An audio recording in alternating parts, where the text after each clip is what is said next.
which of our stories are based. Was this story based? Yes. Was this story based? Yes, it was. If you thought this story was based, you're right. This tale of a mysterious force protecting a pharmacy is based. Is this story based? Did you think this one was based? If you thought this one was based, you're right. Was this story based? Not this time. This story of a gun that wouldn't fire at innocent people was actually based. Was this story of vengeance in the forest based? Not this time. Was this story based? Yes. Although this story has been updated for our show, it's based. The two stories tonight were based. Now it's time to see which of our stories. Wow. Okay. Oh god, no, it won't stop. Yeah, but there we go. There we go. That was peak video medium and an audio medium as I played it on my phone into a microphone. But if y'all heard, Philip heard it. I heard him laugh. So at least one of us heard it. But God, it's, Yeah.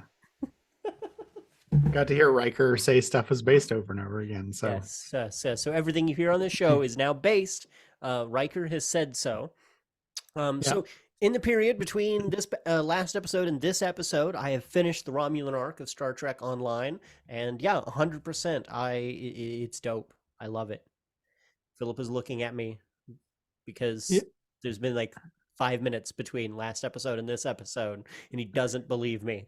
do you really actually No, I did not. hop I onto? did not. Oh, okay. I am absolutely not.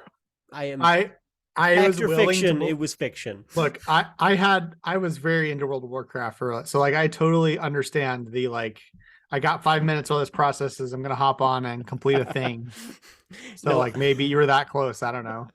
Yeah, no, I have actually had to. I'm very like that's the way I typically kind of play games if I get into them. And I've had to break myself of that with baby because otherwise it leads me to being a little irresponsible as a parent because like it's just like the minute he has his attention on something else, I'm just like, ooh, I can play the game. No, that's not a good way to parent. I'm not going to do that. I have carved out very specific time frames where I allow myself to play video games. They're all times when he is asleep. So yeah. Yeah, so like I totally get that like challenge with parenting and video game, like your own video game hobby is exactly like that. Like it becomes really difficult to invest into games that require like sort of like longer term investment or longer term skill building. For example, like Dark Souls came out like just 2 years before I became a parent, and I didn't immediately get in on it at the time. And sort of like then it became a thing. It's like, okay, well, like when am I ever gonna like learn to get the like particular skill set of like playing through this like, you know, sort of famously very difficult game, and don't really have the opportunity to do that when I'm sitting down for my, 30 minutes of game time before I go to bed or whatever. I'm not looking to get my ass kicked over and over again with not enough time to develop the skills to stop getting my ass kicked. So I fully missed the Souls and Souls-like game train. So like, when everyone's talking about Elden Ring, I was like, it's cool. Like visually looks very cool. And I'm very impressed with the people, the videos I've seen of people killing big, scary monsters, but it may be a long time before I have the capacity to do that. But if I was already kind of good at it, before, it might be different. And it's also like not my favorite kind of thing. So I'm not like insanely motivated to do it because that's like another part of it. But anyway, I had a real quick story before we begin this. I had a very wonderful like the universe came together for me in a way that killed thousands of people and didn't really come together for anyone else. But in March of 2020, I was super grumpy about games for a very long time because like during college and post college, I never had time to play video games. And I used to love video games, but I never had time to play games. And all the games that were out were like, Red Dead Redemption 2, that was like the super immersive, massive, giant game. And I was like, who the fuck has time to play these games? I don't have time to play these games. This is stupid. I would love to do it, but I don't. So all I had was like a Xbox 360 all the way up until March of 2020. And on spring break, as we were all seeing COVID coming and thinking, this is just going to be like H1N1, it's not going to be a big deal. I came back to Missouri, met up with a friend of mine, bought his PlayStation 4 just as like out of a, like he needed a little money. And I was like, maybe someday I'll get around to playing this thing and it'll be kind of cool. Came home and then got an email from my boss that we were all on administrative leave for the indefinite future. And then COVID happened. And I spent like 9 months in an apartment with nothing to do but play the PlayStation 4 as much as my heart desired. And I completed so many of those massive, like, there is not a chance ever otherwise in my life I would have ever played Red Dead Redemption 2. And I'm so fucking glad I was able to. Everything else about the summer of 2020 was fucking shit. But at least I got to play Red Dead Redemption 2. Yeah, that's pretty cool. It was funny, like without getting into it, like COVID was interesting for me because like as a software developer, like work from home has been a sort of option that was like kind of offered as like, oh, sometimes you can work from home if the commute's really difficult or you're like feeling kind of like under and don't want to like get up and get out, but like not so sick that you don't like that you want to take off work or whatever. Like it was kind of like a thing that they were like, you can do this, just, you know, not too much, or, you know, it was kind of dependent on the culture of the company too. And so like for at least at the place I was working, and it was like they were fortunately like pretty responsible about it. And the minute that it was like that we had a case in Oklahoma, it was like everyone go home, work from home just forever until it's gone. And I've been working from home at several jobs now ever since. Because none of the developers want to go back. And so it's for me, there was never like this like big gap period where like I didn't have a job where it was like, oh, I can't work anymore. And so like for me, it was just kind of like, oh, I get to work from home all the time now. But I mean, obviously, like not being able to go out and do stuff, like it was still hard in all kinds of ways. But I don't have this like this period where like, no, I can't work, you know, like it's impossible. I work from home now too, but my coworker shits himself and screams every 15 minutes. So I like the idea of your children as your co-worker. That's interesting framing, but I'll have to anyway. So back to the topic at hand. We're here to sort of go through and wrap up our sort of like how to get your kids into video games thing. We've gone over some like just like general concerns. We've gone over some broad strategies for handling games in general and the particular kinds of like content and whatnot that can be in those games.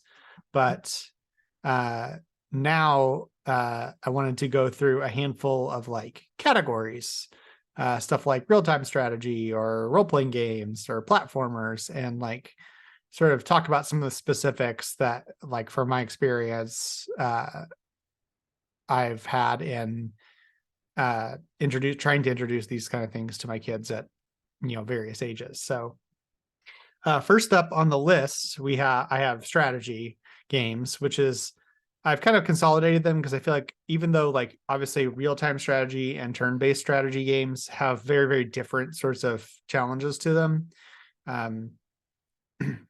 I think that like broadly the specifics about like how to handle that with your kids is actually shared across the genre. So strategy games are obviously like one of the hardest ones to introduce to young kids because like strategy games have this feature that is very satisfying for an adult but is deeply frustrating for a kid, which is that like you make lots and lots of small decisions, all of which have a snowballing impact, you know, 50 turns or 20 minutes or whatever down the line that can win or lose you a game. So like kids don't follow that. They're just like, I remember playing strategy games as a kid and it was just like, I'd be like building my city and like, oh, cool. I got like some buildings and I'm just climbing up the tech tree to see what's there. You know, and then I get like bowled over by a computer who attacks me and I have like 2 units or whatever. And so like most of the time when I play them as a kid, I cheat. So basically like even like really well designed strategy games on easier difficulties, if they have difficulty settings at all, they're just like really complex mechanically. um Playing the game well can sometimes be very counterintuitive. It's not very obvious what's good. And so like I would say like, especially if your kids are like really young, if they're very interested in it and they like the idea of like building buildings and like making little guys and walking around the map or whatever, I'd say just like hand them the cheat code list, be like, hey, look, if you just want to play around with this, kind of sandbox it, get into StarCraft, type power overwhelming, everything's invincible, just do your stuff. And I feel like this is a good opportunity too to teach a concept that you're allowed to make games whatever you want them to be. Like you don't have to follow the constraints of the game. Like I loved Age of Empires as a kid. I don't think I ever played Age of Empires according to how Age of Empires is supposed to be played. I like to build cool shit in giant armies. I every time I tried to play the game, I would get just absolutely stomped. Because I was not good at any of the game because I was a little too young. But yeah, I love building cool stuff, and that was okay. I think it's a good thing to teach kids. Like, if you're not enjoying the way this game is supposed to be made, and there's something you enjoy out of it, that's okay in its own way. Like, Yeah. you should challenge yourself, and you should, do hard things, but like also, you shouldn't do things you don't enjoy in a recreational sense just for the sake of doing them. And I think Yeah. I feel like I encounter a lot of adults that never learn that lesson. Yeah, for sure. And like that's the thing too, is like it kind of gives you this opportunity to like later return to them. Like there's a ton of games that I played through, like Age of Empires or Warcraft 2, Warcraft 3, that like I played them with cheats as a young kid. Although I think when Warcraft 3 came out, I actually was old enough to play through that kind of normally. But some of the older strategy games, like I would run cheats and just whatever. But then like being able to return to them later and like play through these campaigns and actually like, win them legitimately is very satisfying. But I just didn't have the capacity for it at that age. Like there's a reflex level, there's a understanding of like snowballing and that kind of stuff that like, one thing it can be really good for, once they get to an age where they can kind of handle it, is it's a really there's some potential there to like learn about like long-term planning, systemic effects of things in the game. Like you can really talk about like for example, like, oh, okay, so like you decided you made this decision early on, but because like you're operating in the system where like it rewards this kind of thing and punishes this kind of thing because people behave like this, blah, blah, blah. You can sort of like it can be an early introduction to like thinking about more complex systems and how different things interact to create certain incentive structures and whatnot that, can guide your behavior or whatever.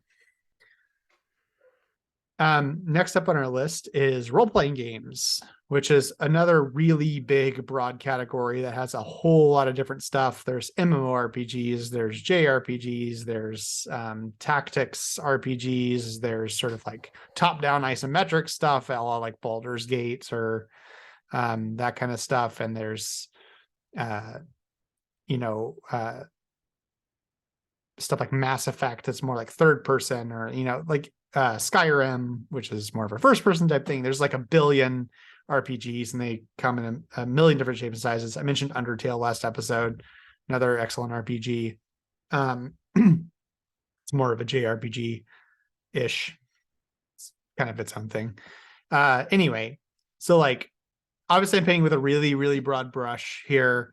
I could probably, if people wanted like hyper specific advice, like get into the weeds on all kinds of different stuff here, but like for now, just like kind of broad stuff.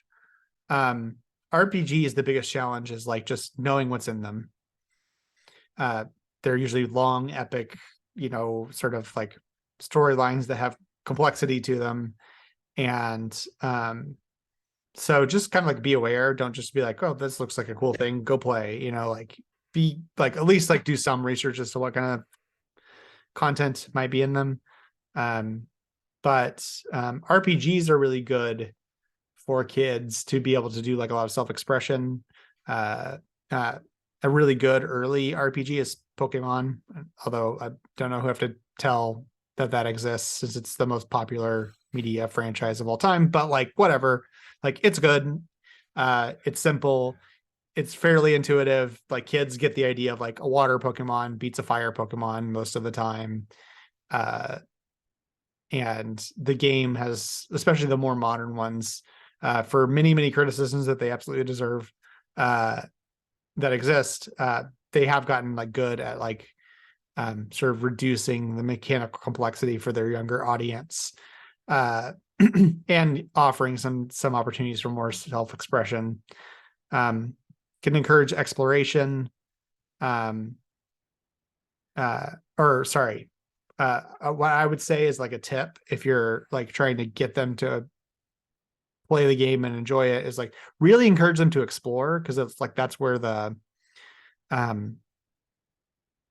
lot of sort of the joy of RPGs is, like going in and finding some hidden thing. Oh, cool, what's this? And then sort of like side benefit that this has is it's kind of a difficulty reducer, because like if you're wandering around encountering random stuff, getting a bunch of extra experience just going around exploring and not just trying to blaze through the main storyline, you'll often be over leveled, and so the challenges will be easier as they approach them. So it can kind of basically like sort of get them to grind through exploration.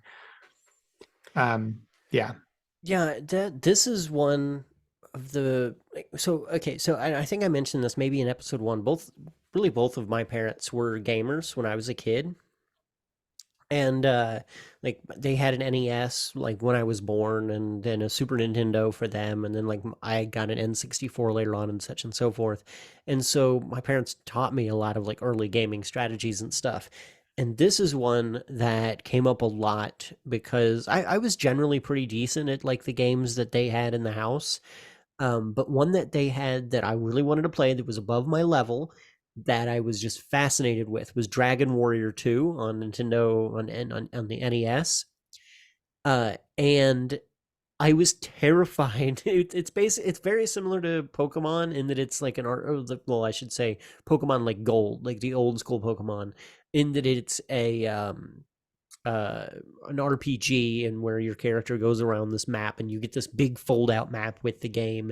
And as you're going around the map, you'll run into enemies randomly that will then attack you. And I would get stomped by these enemies all the time. And so I was terrified to walk around the map.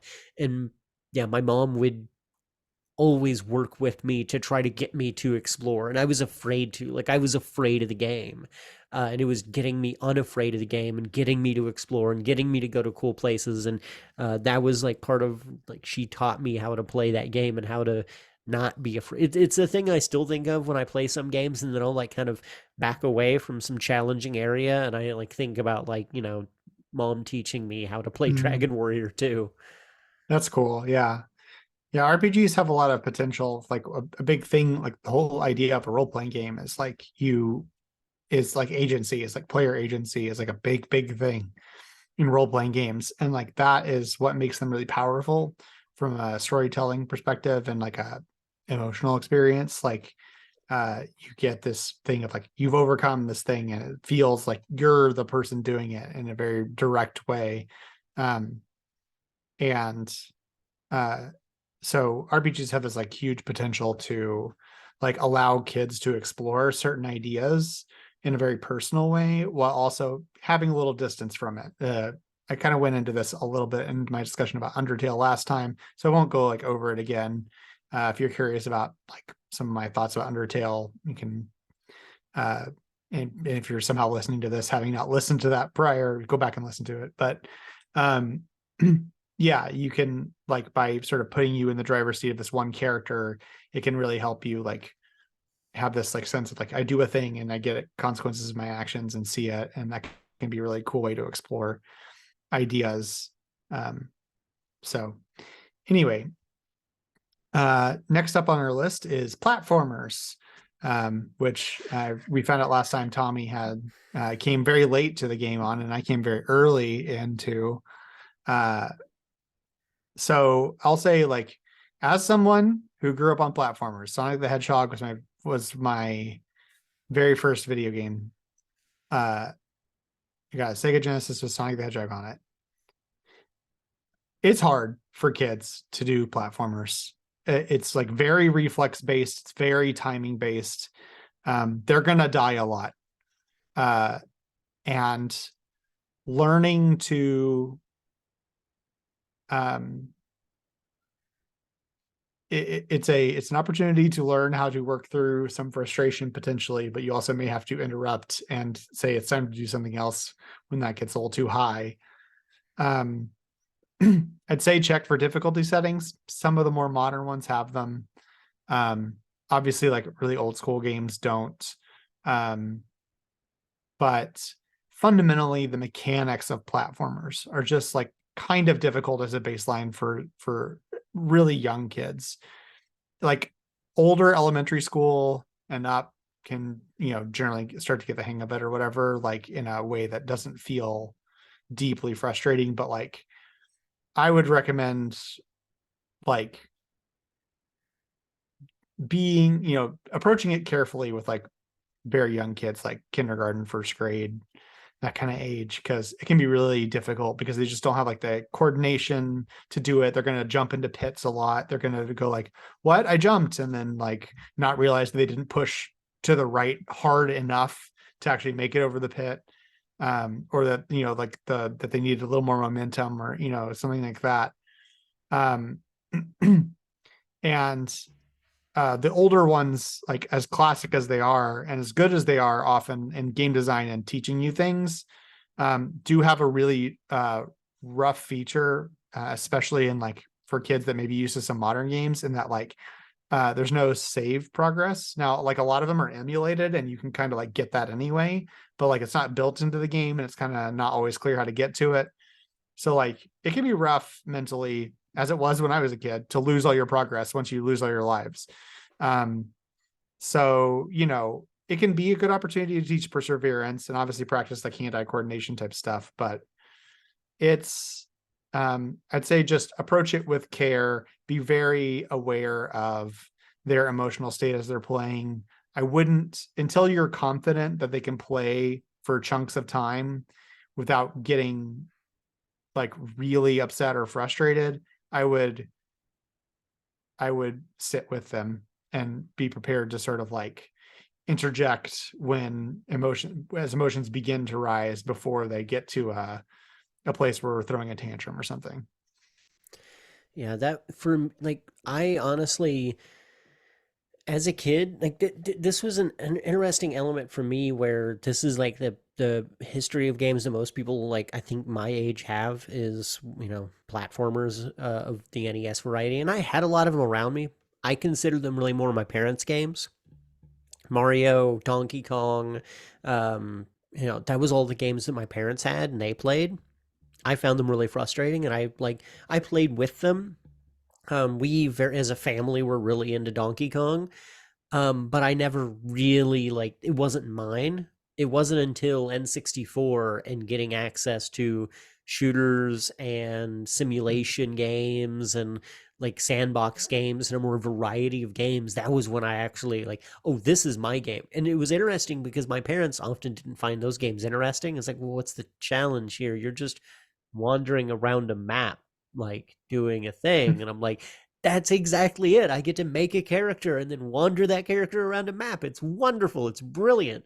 It was very interesting from people that played role-playing games to be like making a character and wandering around a map doing things. Why would anyone want to do that? Anyway, I'm gonna go play Dragon Quest 2, like, or Dragon Warrior 2. And to be fair, yeah, that's true. Yeah, no, because my mom was that, and then like we also had Monkey Island. The Monkey Island games were a game I was really into, which I don't even know where that would fit into in all of this map of games. But yeah, no, it's yeah.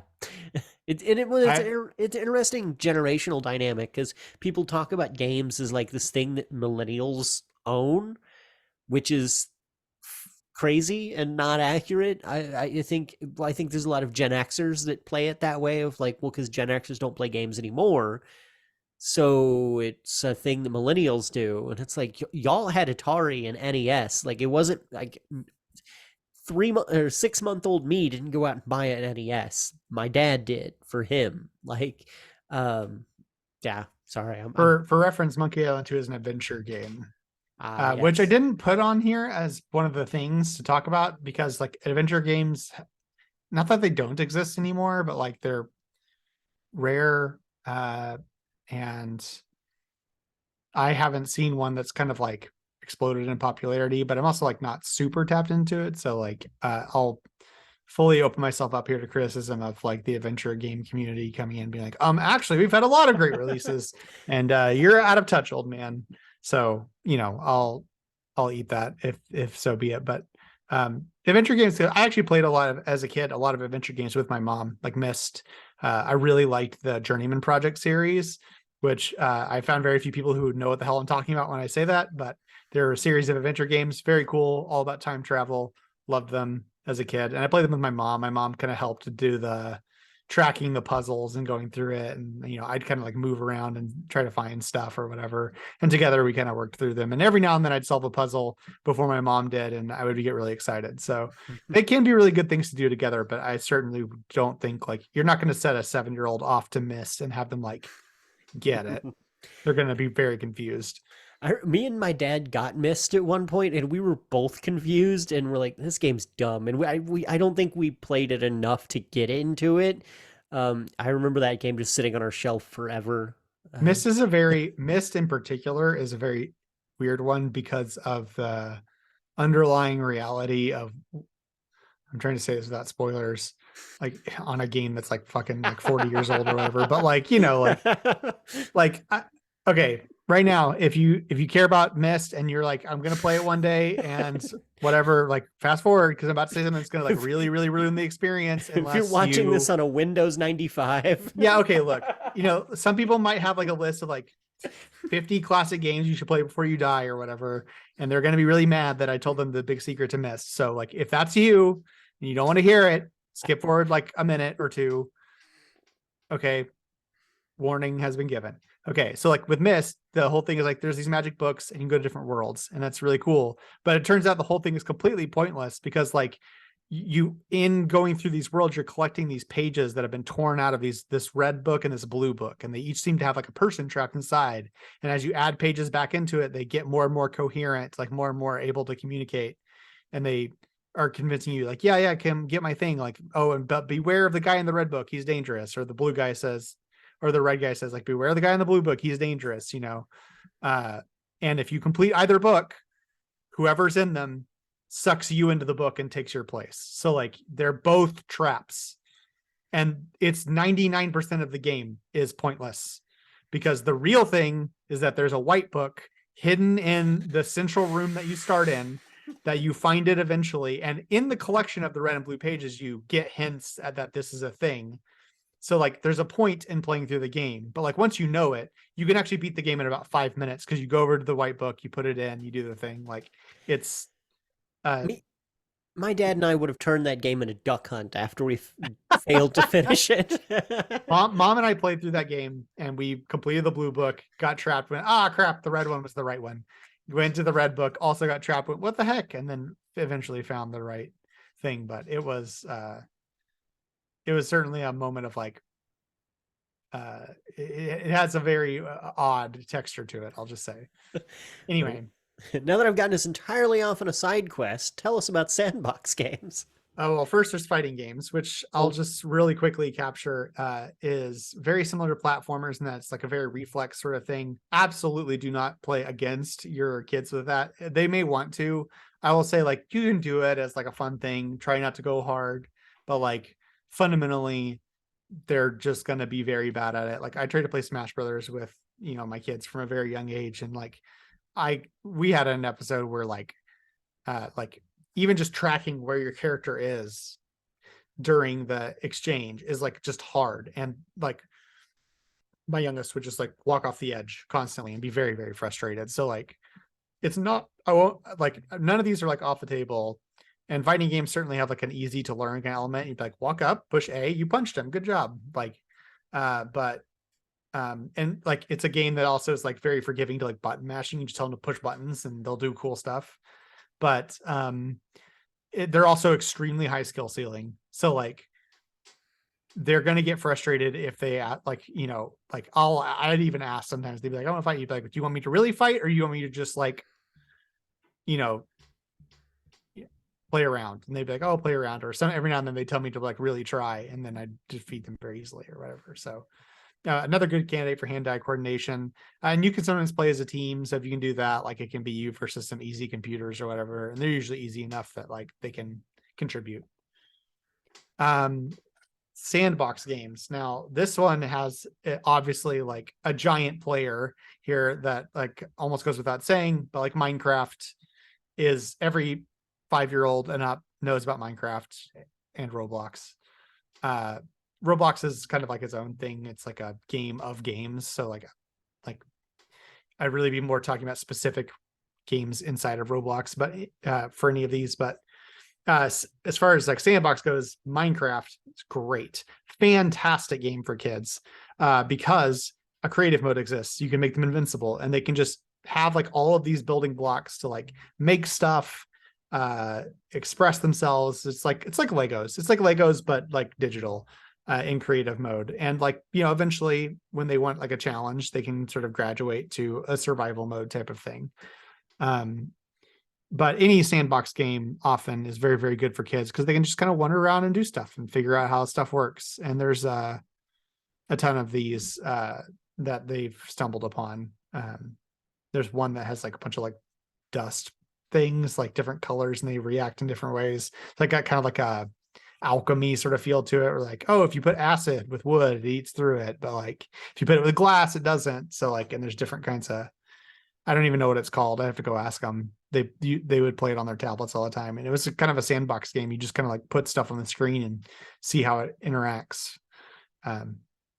But very good for expression, very good for imagination. Can go into a slightly more traditional video game challenge once they get old enough. And with Minecraft and with a lot of these games, you can play it together. Like, so, you know, you can get in and you can build stuff and you can show them what you built. And they're like, oh, cool. You know, Dad built a house or whatever. And so it can be a way to kind of like show off to like have your kids think you're really cool and inspire them to do bigger projects that you have the sort of focus and dedication to do. Anything you want to say about sandbox games? No, I agree. Sorry, I'm being a little quiet for time's sake because I keep running us off the rails. But no, I agree. Working in rec centers, the kids, Minecraft was always our savior. Like kids don't know what to do. We could throw Minecraft on, and they all were into it, and they wouldn't fight over the game. Any other game, they would all end up fighting about. They wouldn't fight over Minecraft. So, yep. Next on the list is shooters. Now, shooters can depend, but generally another one that's difficult for younger ages, as with any of them that require sort of like fast reflex things. Absolutely do not have your children play on multiplayer shooter games. They will hate it, and everyone who is playing with them will hate you. And hopefully they're not on voice chat to hear what people say. So like, I'd say just like, you know, make sure if you're doing a shooter that's something they can play like on their own and maybe has like the ability to do some degree of pacing so they're not just kind of like dying all the time. I played Portal with the kids. Mostly like they watched me play it because again, the reflexes weren't really there, but they actually got really good at like imagining the solution and saying, oh, shoot up there, do this kind of thing. And so like I actually had them solve a lot of the puzzles because I already knew how to solve them. Now shooter games definitely have the problem that we talked about last time, a lot of times of like not questioning violence. I mean, it's a shooter game. What else are you going to do? I say that having just mentioned Portal, but you know, and some titles in this genre are just like straight, like Noam Chomsky-esque manufacturing consent, like jerking off US imperialism. So like, you know, don't do that. But it's another one, hand-eye coordination practice. reaction time practice. Just be aware of the content of it and don't give them something they're not ready for. Yeah. Like even a game I think is relatively woke or not. Ooh, I used the word woke. Why I meant to say based, as Riker taught us. Anyways, my point. I fucking love the Wolfenstein games, but I don't know how. There's a lot I need to talk to my kid about before I have him play Wolfenstein, because if not, like, why is it okay for us to slaughter these enemies and not other ones? Well, because they're Nazis. I need to do some Yeah, right. wait, that's going to be a point when I have to explain the Nazis to my kid, but Wolfenstein is right. probably going to be when I have to do it. Right. So last on the list is simulation games. These are really actually surprisingly good. When I initially was thinking about this, not for the episode, but like way back when I was first thinking as a parent how to introduce stuff, I didn't expect simulation games to be a thing that I would be like, oh, kids love this. But like, certainly the controls and the complexity are something that they need some hand holding with. So it's not, but you can use cheat codes to adjust this if, so you can expose them to cheat codes. The same thing with strategy games to solve some of this problem. That said, still like the mechanical complexity can be a little bit overwhelming, a lot of information overload, but, my kids would like come and see me. Like I would playing like Roller Coaster Tycoon or something. And they think it was like super cool. You could build your own rides. You can see all the people get on them and, build a thing and watch more and more people come. They actually loved it. They loved this sort of like, these sort of sim games where they could, see, you could build some of your own stuff and you could, have it work out and whatnot. So, and a lot of times the content in sim games can be like fairly benign, dating sims notwithstanding, but like, I would say like, it's another good way to like, sort of like introduce like the interactions between systems and getting an idea of how like, things that each have their own like tiny rules and how they work can sort of like merge together to make a big sort of like, there's the managing of the individual rides, but also like how do they fit into the overall theme park and all that kind of stuff. And it's very satisfying, similar with the sandbox games, like build some stuff from the ground up. But certainly I think it's one that you're likely going to have to like sit with them and do, and all that. So, basically, final takeaway for all of this is that like video games in general, great way to bond and spend time with your kids. You don't have to worry too much about harmful effects, and they can be great ways to develop certain mental and physical skills, and be even educational.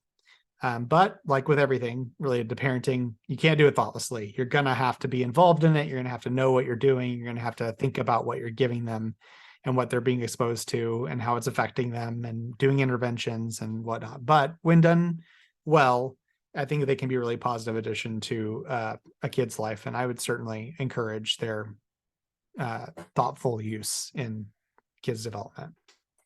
100%.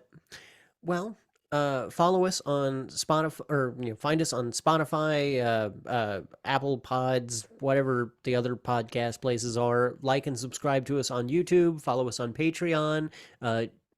Go to Patreon and give us some money and join our Discord, and we can talk about this, talk about future episodes you would like to do with us. Any final words, Philip? Play video games, they're fun. Yes. Thank you all. Have a wonderful morning, afternoon, night, or whatever other time of day it is. Thank you.